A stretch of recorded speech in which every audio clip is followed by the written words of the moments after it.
Hi friends, ಒಂದು ಬಾರಿ ಯೋಚನೆ ಮಾಡಿ.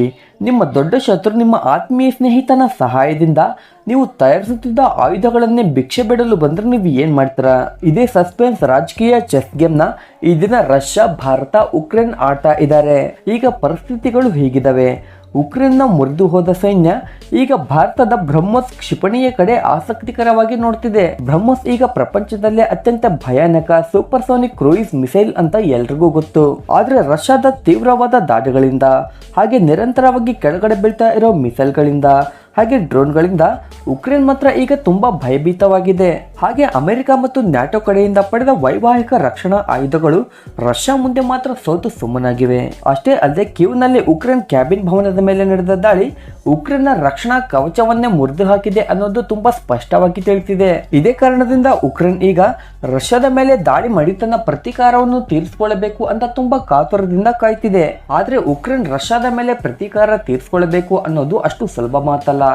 ಯಾಕಂದ್ರೆ ಉಕ್ರೇನ್ನ ಎದುರುಗಡೆ ಇರೋದು ರಷ್ಯಾದ ಮಹಾಗೋಡೆ S-400. ಈ S-400 ಅನ್ನೋ ವ್ಯವಸ್ಥೆ ಉಕ್ರೇನ್ನ ಎಲ್ಲಾ ಮಿಸೈಲ್ಗಳನ್ನು ಗಾಳಿಯಲ್ಲೇನೆ ಧ್ವಂಸ ಮಾಡ್ತಿದೆ. ಆದ್ರಿಂದಲೇ ಉಕ್ರೇನ್ಗೆ ಈಗ S-400 ನ ಸೋಲಿಸಕ್ಕೆ ಭಾರತದ ಬ್ರಹ್ಮೋಸ್ ಕ್ಷಿಪಣಿ ನೆನಪಿಗೆ ಬಂದಿದೆ. ಉಕ್ರೇನ್ನ ಅತಿ ದೊಡ್ಡ ವಾರ್ತಾ ಸಂಸ್ಥೆಯಾದ ಕ್ಯೂ ಪೋಸ್ಟ್ ನಲ್ಲಿ ಬ್ರಹ್ಮೋಸ್ ಕ್ಷಿಪಣಿಗಾಗಿ ಉಕ್ರೇನ್ ಅತಿ ಶೀಘ್ರದಲ್ಲೇ ಭಾರತದ ಜೊತೆ ಒಪ್ಪಂದ ಮಾಡಿಕೊಳ್ಳಲು ಪ್ರಯತ್ನಿಸುತ್ತಿದೆ ಅಂತ ಬರೆಯಲಾಗಿದೆ. ಈ ವಾರ್ತೆ ಈಗ ಡೆಲ್ಲಿಯಿಂದ ಮಾಸ್ಕೋವರೆಗೂ ಕಲಹೆಗಳನ್ನು ಹುಟ್ಟುಹಾಕಿದೆ. ಭಾರತ ಇಲ್ಲಿವರೆಗೂ ಉಕ್ರೇನ್ಗೆ ಯಾವುದೇ ರೀತಿಯ ಪ್ರತಿಕ್ರಿಯೆ ನೀಡಿಲ್ಲ.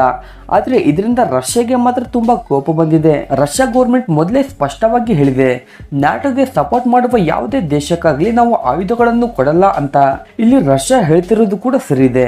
ಈ ನ್ಯಾಟೋ ದೇಶಗಳು ಸೋವಿಯತ್ ಯೂನಿಯನ್ ನಿಂದ ಹೊಡೆದು ಹಾಕಿ ರಷ್ಯಾದ ಜೊತೆ ವ್ಯಾಪಾರ ಮಾಡದಂತೆ ಬೇರೆ ದೇಶಗಳಿಗೆ ಬಲವಂತ ಮಾಡ್ತಿವೆ.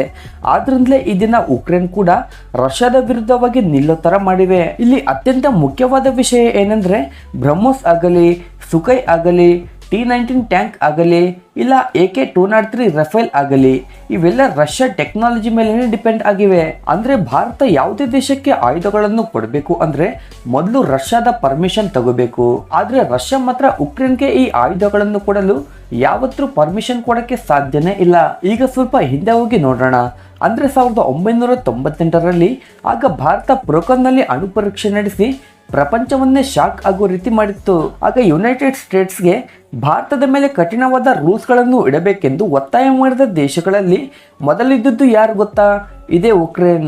ಹೌದು, ಆ ಸಮಯದಲ್ಲಿ ಉಕ್ರೇನ್ ಪಾಕಿಸ್ತಾನಕ್ಕೆ ಸಪೋರ್ಟ್ ಮಾಡ್ತಾ ಭಾರತದ ಅಣು ಪರೀಕ್ಷೆಯ ವಿರುದ್ಧ ನಿಂತಿತ್ತು. ಅಷ್ಟೇ ಅಲ್ಲದೆ 1991ರಿಂದ 2020ರವರೆಗೂ ಉಕ್ರೇನ್ ಪಾಕಿಸ್ತಾನಕ್ಕೆ ಬಹಳ ದೊಡ್ಡ ಮೊತ್ತದ ಆಯುಧಗಳನ್ನು ಸರಬರಾಜು ಮಾಡಿದೆ. ಹಾಗೆ ಭಾರತದ ವಿರುದ್ಧ ಯುದ್ಧ ಮಾಡಲು ಉಕ್ರೇನ್ ಪಾಕಿಸ್ತಾನಕ್ಕೆ ಎಷ್ಟೋ ಆಯುಧಗಳನ್ನು ಕೂಡ ಕೊಟ್ಟಿದೆ. ಅಂದ್ರೆ ನಮ್ಮ ಶತ್ರುವಿಗೆ ಬಲವಾಗಿ ನಿಂತವನೇ ಇಂದು ನಮ್ಮ ಮನೆ ಬಾಗಿಲಿಗೆ ಬಂದಿದ್ದಾನೆ. ಇಲ್ಲಿ ಆಸಕ್ತಿಕರವಾದ ವಿಷಯ ಏನೆಂದ್ರೆ, ಪಾಕಿಸ್ತಾನ ಉಕ್ರೇನ್ಗೆ ತುಂಬಾ ರಹಸ್ಯವಾಗಿ ಆಯುಧಗಳನ್ನು ಸರಬರಾಜು ಮಾಡಿದೆ. ಇಲ್ಲಿ ನಿಮಗೆ ಒಂದು ವಿಷಯ ಹೇಳಬೇಕು. ಅದೇನೆಂದ್ರೆ, ಈ ಅಂತರ್ಜಾತೀಯ ರಾಜಕೀಯದಲ್ಲಿ ಸ್ನೇಹ ಶಾಶ್ವತವಲ್ಲ, ಹಾಗೆ ಶತ್ರುತ್ವ ಕೂಡ ಶಾಶ್ವತವಲ್ಲ.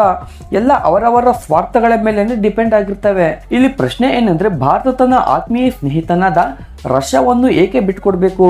ಈ ರಷ್ಯಾ ದೇಶ ಭಾರತದ ಎಲ್ಲ ಕಷ್ಟ ಕಾಲದಲ್ಲಿ ಭಾರತದ ಜೊತೆ ನಿಂತಿರೋದು ಎಲ್ಲರಿಗೂ ಗೊತ್ತಿರೋ ವಿಚಾರ. ಈ ರಷ್ಯಾ ದೇಶವು ನಮಗೆ ಆಯುಧಗಳನ್ನು ಕೊಡೋದ್ರಲ್ಲಿ, ಟೆಕ್ನಾಲಜಿಯಲ್ಲಿ, ಹಾಗೆ ಯುನೈಟೆಡ್ ನೇಷನ್ಸ್ ನಲ್ಲಿ ಸಪೋರ್ಟ್ ನಲ್ಲಿ, ಹೀಗೆ ಎಲ್ಲದರಲ್ಲೂ ನಮ್ಮ ಜೊತೆ ನಿಂತಿದೆ. ಆದ್ರೆ ಈ ಉಕ್ರೇನ್ ಮಾತ್ರ ಎಲ್ಲಾ ಸಂದರ್ಭಗಳಲ್ಲೂ ಭಾರತಕ್ಕೆ ವಿರುದ್ಧವಾಗಿನೇ ನಿಂತಿದೆ.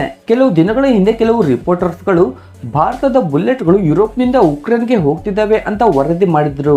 ಇದರಿಂದ ರಷ್ಯಾ ಕೂಡ ತುಂಬಾ ಸಿಟ್ಟಾಗಿತ್ತು. ಆದ್ರೆ ಭಾರತ ಮಾತ್ರ ಈ ರಿಪೋರ್ಟ್ಗಳೆಲ್ಲ ಸುಳ್ಳಂತ ಪ್ರೂವ್ ಮಾಡ್ತು. ಇಲ್ಲಿ ಒಂದು ಬಾರಿ ಯೋಚನೆ ಮಾಡಿ, ಕೇವಲ ಬುಲೆಟ್ಗಳಿಗೇನೆ ಇಷ್ಟು ದೊಡ್ಡ ಪ್ರತಿಸ್ಪಂದನೆ ಆದ್ರೆ ಬ್ರಹ್ಮೋಸ್ ಅಂತ ಕ್ಷಿಪಣಿಗಳನ್ನು ಉಕ್ರೇನ್ಗೆ ಕೊಟ್ಟರೆ ರಷ್ಯಾ ಕೋಪ ಇನ್ಯಾವ ಮಟ್ಟಕ್ಕೆ ಹೋಗಬಹುದು ಹೇಳಿ? ಈ ಬ್ರಹ್ಮೋಸ್ ಕೇವಲ ನಮ್ಮ ಶಕ್ತಿ ಮಾತ್ರ ಅಲ್ಲ, ಭಾರತ ರಷ್ಯಾ ಸಂಬಂಧದ ಬುನಾದಿ ಕೂಡ.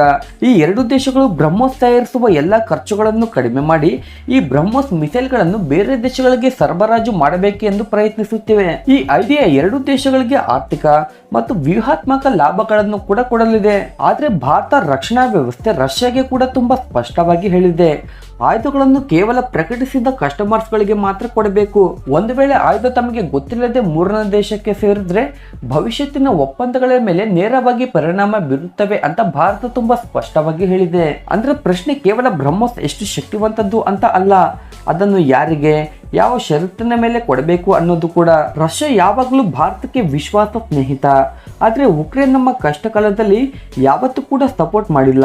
ಈಗ ಆಲೋಚಿಸಿ, ಪ್ರತಿಯೊಂದು ಸಂದರ್ಭದಲ್ಲೂ ಭಾರತಕ್ಕೆ ಸಪೋರ್ಟ್ ಆಗಿ ನಿಂತ ದೇಶಕ್ಕೆ ಸಹಾಯ ಮಾಡಬೇಕಾ, ಇಲ್ಲ ಶತ್ರು ದೇಶದ ಜೊತೆ ಸೇರಿ ಭಾರತದ ವಿರುದ್ಧ ನಿಂತ ದೇಶಕ್ಕೆ ಸಹಾಯ ಮಾಡಬೇಕಾ? ಬ್ರಹ್ಮೋಸ್ ಅಂತ ಪವರ್ಫುಲ್ ಮಿಸೈಲ್ನ ಉಕ್ರೇನ್ಗೆ ಕೊಡಬೇಕಾ, ಇಲ್ಲ ತನ್ನ ಹಳೆಯ ಮತ್ತು ಶಕ್ತಿಯುತವಾದ ಸ್ನೇಹಿತನಾದ ರಷ್ಯಾದ ಜೊತೆ ನಿಲ್ಲಬೇಕಾ? ಈ ಎಲ್ಲಾ ವಿಷಯಗಳನ್ನು ತುಂಬಾ ಸ್ಪಷ್ಟವಾಗಿ ನೋಡಿದ್ರೆ ನಿಜವಾದ ಆಟ ಈಗ ಶುರುವಾಗಿದೆ. ಏಕೆಂದ್ರೆ ಬ್ರಹ್ಮೋಸ್ ಹೆಸರು ಉಕ್ರೇನ್ನ ಜೊತೆಯಾಗುವುದು ಕೇವಲ ಗಾಳಿ ವಾರ್ತೆ ಅಲ್ಲ, ಇದು ಮುಂದಿನ ದಿನಗಳಲ್ಲಿ ಒಂದು ದೊಡ್ಡ ಸವಾಲು ಕೂಡ ಹೌದು. ಏಕೆಂದ್ರೆ ಪ್ರಪಂಚದ ದೇಶಗಳಿಗೆಲ್ಲ ಗೊತ್ತು, ಭಾರತ ಈಗ ಕೇವಲ ಆಯುಧಗಳನ್ನು ಕೊಂಡುಕೊಳ್ಳುವ ದೇಶ ಅಲ್ಲ, ಪ್ರಪಂಚಕ್ಕೆ ಆಯುಧಗಳನ್ನು ಮಾರುವ ಶಕ್ತಿ ಕೂಡ ಅಂತ. ಆದ್ದರಿಂದಲೇ ಭಾರತ ತನ್ನ ಆಯುಧಗಳನ್ನು ಬೇರೆ ದೇಶಗಳಿಗೆ ತಮ್ಮ ಒಪ್ಪಂದಗಳ ಪ್ರಕಾರ ಮಾರಬೇಕು ಅಂತ ಬೇರೆ ದೇಶಗಳೆಲ್ಲ ಫೋರ್ಸ್ ಮಾಡ್ತಿವೆ. ಆದ್ರೆ ಇದು ಸಾಧ್ಯವಾಗದ ವಿಷಯ ಬಿಡಿ, ಏಕೆಂದ್ರೆ ರಷ್ಯಾ ಭಾರತವನ್ನು ಯಾವತ್ತೂ ಬಿಟ್ಟುಕೊಡಲ್ಲ, ಹಾಗೆ ಭಾರತ ಕೂಡ ರಷ್ಯಾವನ್ನು ಯಾವತ್ತೂ ಬಿಟ್ಟುಕೊಡಲ್ಲ.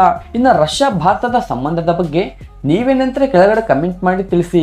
ಮುಂದಿನ ಸಲ ಮತ್ತೊಂದು ಹೊಸ ವಿಡಿಯೋ ಮುಖಾಂತರ ಸಿಗೋಣ. Thank you for watching.